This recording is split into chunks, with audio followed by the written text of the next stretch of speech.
Samantala, broadcast journalist na si Jay Sonza at Epifanio Labrador kasama ang iba pang social media vloggers gigisahin ng Tri-Committee ng Kamara sa issue ng fake news. Si Vic Sumintak sa report.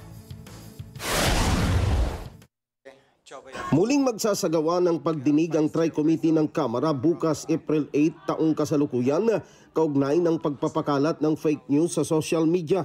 Kabilang sa inimbitahan ng Tri-Committee ay sina Jay Sonza kasamang iba pang social media personalities na kinabibilangan ni na dating Presidential Communications Secretary Attorney Trixie Angeles, Epifanio Labrador, Crisette Laureta Chu, Mark Lopez at Mary Jane Kimbao Reyes.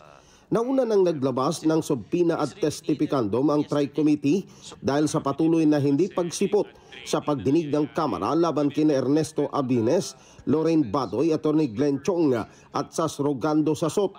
Sinabi ni Surigao del Norte Congressman Robert Ace Barbers na pangunahing nagsusulong ng investigasyon ng Tri-Committee laban sa fake news sa social media sa pamagitan ng isang privileged speech sa plenaryo ng Kamara ng pangunahing layunin ng Kongreso ay makabuo ng isang regulatory body sa paggamit ng social media at hindi supilin ang freedom of expression na ginagarantihan ng konstitusyon.